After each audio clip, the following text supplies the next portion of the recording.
اعوذ باللہ من الشیطان الرجیم بسم اللہ الرحمن الرحیم یا ایھا الناس. اب دیکھیے دعوت عمومی کا خطاب ہے. یا ایھا الناس 4 آیتوں اس کے تابع ہیں اور آخری 2 آیتوں میں پھر آئے گا یا ایھا الذین آمنوا. پھر وہ اہل ایمان سے جو ایمان کا دعویٰ کرے مان لے کہ ہاں ہم نے مانا.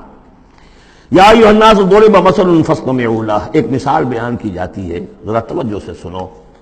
ان الذین تدعون من دون اللہ لن یخلقوا ذبابا ولو اجتمعوا لہ. یقیناً وہ معبود جنہیں تم پکار رہے ہو اللہ کے سوا, یہ بت تمہارے چونکہ جو مخاطب اولین تھے وہ بت پرست تھے. لن یخلقوا ذبابا, یہ تو اس پر بھی قادر نہیں ہے کہ مکھی تک کو پیدا کر سکے. ولو اجتمعوا لہ, یہ جو کعبے میں رکھے ہوئے 360 کے 360 بت مل جل کر بھی ایک مکھی پیدا کرنا چاہے تو نہیں کر سکتے. سامنے کی بات تھی, تو صرف شعور دلانا تھا. جیسے حضرت ابراہیم نے بھی ان بتوں کو توڑ کے ذرا انہیں آمادہ کر دیا ایک دفعہ کہ وہ اپنے غریبانوں میں جھانکیں ضرور, ایک دفعہ حقیقت ان پر منکشف ہو گئی. اسی طرح یہ مثال دی جا رہی ہے. وَإِن يَسْلُبْهُمُ الذُّبَابُ شَيْئًا, اور یہ تو بات بہت دور کی ہے کہ وہ مکھی کو پیدا کرے. مکھی ان سے کوئی چیز چھین کر لے جائے, ان کے سامنے حلوے مانڈے رکھتے ہو, مکھیاں منمناتی ہیں, وہ تو مکھیاں بھی اڑا نہیں سکتے. إِن يَسْلُبْهُمُ الذُّبَابُ شَيْئًا لَا يَسْتَنقِذُوهُ مِنْهُ, تو اسے واپس چھین نہیں سکتے, حاصل نہیں کر سکتے. ضعف الطالب والمطلوب, بہت کمزور ہے طالب بھی اور مطلوب بھی. یہ ان 3 الفاظ میں قرآن مجید کا توحید کا جو عملی لب لباب ہے وہ آ گیا ہے. انسان جو ہے, جو بھی کسی بھی درجے میں باشعور انسان ہے, اس کا کوئی نہ کوئی آئیڈیل ہے, آدرش ہے, کوئی نصب العین ہے جس کے لیے وہ بھاگ دوڑ کرتا ہے, محنت کرتا ہے دن رات. تو ظاہر بات ہے کہ وہ آئیڈیل گھٹیا ہوگا تو انسان بھی گھٹیا ہوگا, آئیڈیل اونچا ہوگا تو انسان بھی اونچا ہوگا. یہ دونوں چیزیں جو ہے کورسپونڈنگ جائیں گی. اگر آپ کا مقصود ہی پست ہے تو ظاہر بات ہے آپ کی اپنی شخصیت بھی بڑی پست ڈیولپ ہوگی. مقصود اونچا ہو, بلند. لیکن فرمایا ان کا تو جو مطلوب ہے وہ بھی ضعیف, تو طالب تو اور بھی ضعیف ہوئے. جن کا مطلوب وہ بنے ہوئے ہیں کہ جو مکھی تک نہیں اڑا سکتے, تو طالبوں کا کیا حال ہوگا. قیاس کن دے گلستان من بہار مرا. لیکن یہ وہی مضمون ہے جو سورہ بقرہ میں آ چکا ہے. وَمِنَ النَّاسِ مَن يَتَّخِذُ مِن دُونِ اللَّهِ أَندَادًا يُحِبُّونَهُمْ كَحُبِّ اللَّهِ. لوگوں میں سے کچھ ایسے ہیں جو اللہ کے مد مقابل بنا کر کچھ اور چیزوں سے محبت شروع کر دیتے جیسے کہ اللہ سے محبت کرنی چاہیے تھی. اصل میں تو انسان کو بنایا گیا کہ لا محبوب الا اللہ, لا مقصود الا اللہ, لا مطلوب الا اللہ. مطلوب اللہ کے سوا کوئی نہ رہے, باقی ذرائع ہیں. زندہ رہنے کے لیے روٹی کھانی ہے, محنت کرنی ہے, ہل چلانا ہے, ذرائع ہے, مطلوب نہیں ہے. نہ کھیتی مطلوب ہے, نہ دکان مطلوب ہے, نہ پروفیشن مطلوب ہے, نہ ڈاکٹری, نہ انجینئرنگ, کوئی شے مطلوب نہیں. نہ دنیا مطلوب ہے, نہ اولاد مطلوب ہے. مطلوب صرف اللہ. یہ ہے توحید کا لب لباب. لا مطلوب الا اللہ, لا مقصود الا اللہ, لا محبوب الا اللہ. لیکن جو لوگ یہاں تک نہیں پہنچ سکتے, جیسے جس شخص کو بہت سخت بھوک لگی ہو, اگر اچھی چیز کھانے کو نہیں ملے گی تو برے میں بھی منہ مارے گا. اگر ان کا ذہن وہاں تک نہیں پہنچا, اگر ان کے ذہن کی پستی کا یہ عالم ہے کہ اللہ کی معرفت حاصل نہیں کر سکے, اللہ ان کا محبوب اور مطلوب و مقصود اصلی نہ بن سکا, تو کسی اور کو اللہ کی جگہ رکھ کر اور وہ پوجنا شروع کر دیتے ہیں. کوئی آئیڈیلی ہے, کوئی وطن ہے, کوئی قوم ہے, اور کچھ نہیں تو میرا اپنا نفس ہے, اپنے ہی حسن کا دیوانہ بنا پھرتا ہوں, اپنی ہی حریم ذات کے گرد طواف ہو رہا ہے. تو ضعف الطالب والمطلوب ما قدر اللہ حق قدرہ, یہ اللہ کی قدر نہ کر سکے, اللہ کا اندازہ نہ کر سکے, معرفت حاصل نہ کر سکے اللہ کی جیسے کہ اس کے معرفت کا حق تھا. اللہ کو پہچان لیتے تو کسی اور سے کاہے کو لو لگاتے. حسین ترین کو اگر دیکھ لیں گے تو کمتر کو کون پھر پوچھے گا. تو دیکھ نہیں پائے ہیں جلال خداوندی کا کوئی نقشہ ان کے سامنے, جلال و جمال و کمال خداوندی کی کوئی جھلک نہیں دیکھ پائے, لہذا وہ عاشق بنے پھر رہے دنیا کے عروس ہزار داماد کے. ما قدر اللہ حق قدرہ ان اللہ لقوی عزیز, یقینا اللہ تعالیٰ قوی ہے, توانا ہے, طاقت والا ہے اور زبردست ہے. اللہ یصطفی من الملائکۃ رسلا ومن الناس.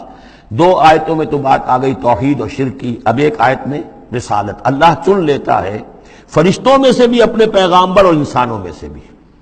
ان اللہ سمیع بصیر, اللہ سمیع اور بصیر ہے.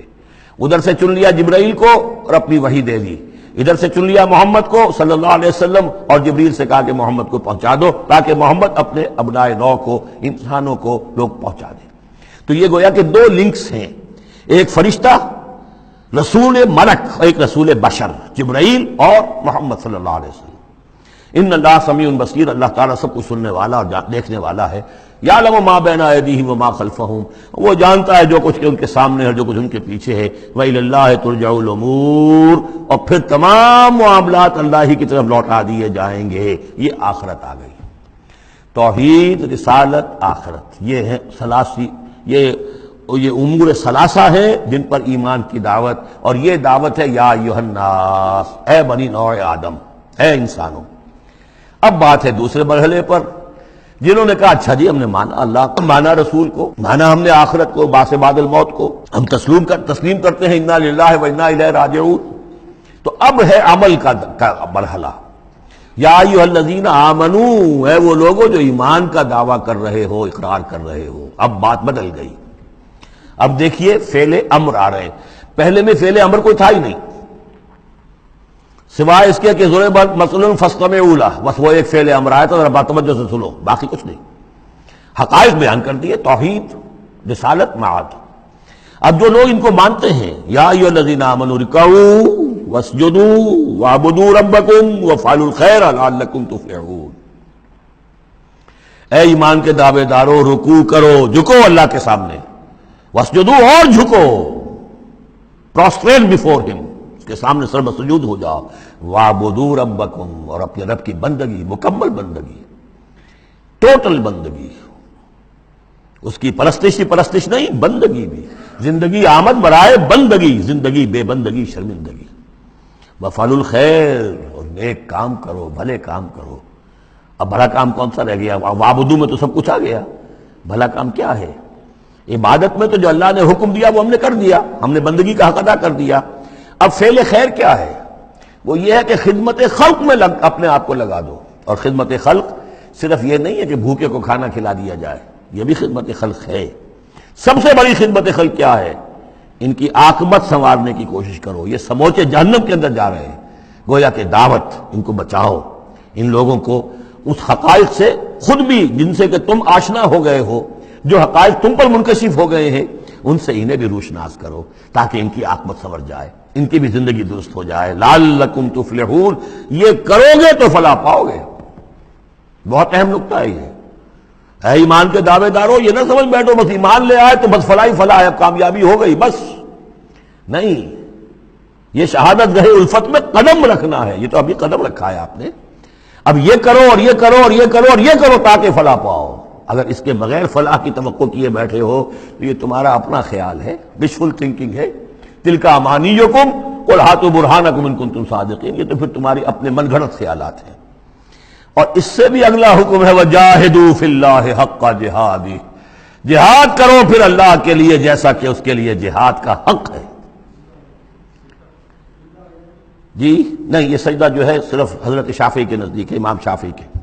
وجاہدوا فی اللہ حق جہادہ، اور جہاد کرو اللہ کے لیے جیسا کہ اس کے لیے جہاد کا حق ہے۔ هو اجتباکم، اس نے تمہیں چن لیا ہے۔ کیا مانی؟ اب نبوت محمد پر ختم ہو رہی ہے صلی اللہ علیہ وسلم، اب آئندہ جبریل کسی کے پاس وحی نہیں لائیں گے کہ پھر وہ وحی پہنچائے لوگوں کو۔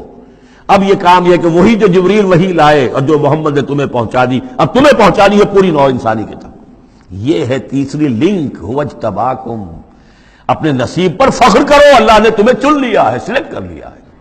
یہ بالکل وہی مضمون اب آ گیا جو سورہ بقرہ میں آیا تھا، وَكَذَلِكَ جَعَلْنَاكُمْ أُمَّةً وَسَطًا لِتَكُونُوا شُهَدَاءَ عَلَى النَّاسِ وَيَكُونَ الرَّسُولُ عَلَيْكُمْ شَهِيدًا، وہی مضمون آ رہا ہے، هُوَ اجْتَبَاكُمْ وَمَا جَعَلَ عَلَيْكُمْ فِي الدِّينِ مِنْ حَرَجٍ، اور تمہارے لیے تو ہم نے دین کے اندر کوئی تنگی رکھی ہی نہیں، ملت ابیکم ابراہیم، یہ تمہارے جد ابراہیم ہی کی ملت ہے۔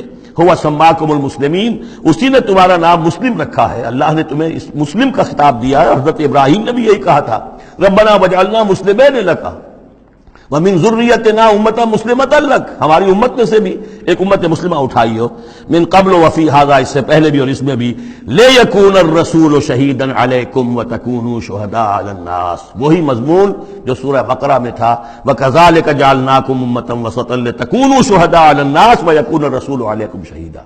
فرق کیا ہے؟ وہاں پہلے امت کا ذکر ہے پھر رسول کا ذکر، یہاں پہلے رسول کا ذکر ہے پھر امت کا ذکر۔ لِيَكُونَ الرَّسُولُ شَهِيدًا عَلَيْكُمْ وَتَكُونُوا شُهَدَاءَ عَلَى النَّاسِ، فَأَقِیمُوا الصَّلَاةَ، پس اس کو اپنی پوری طرح سمجھنے کے بعد اب بسم اللہ کرو، قدم آگے بڑھاؤ، تو سب سے پہلے قدم کہاں بڑھاؤ گے؟ فَأَقِیمُوا الصَّلَاةَ وَآتُوا الزَّکَاةَ، نماز قائم کرو، زکوٰۃ ادا کرو، واعتصموا باللہ، اور اللہ کے ساتھ چمٹ جاؤ، اللہ کے دامن سے وابستہ ہو جاؤ، ہوا مولاکم، وہ تمہارا مولا ہے، مددگار ہے، پشت پناہ ہے، حمایتی ہے، فنعم المولا ونعم النصیر، کیا ہی اچھا ہے حمایتی اور کیا ہی اچھا ہے مددگار۔ صدق اللہ۔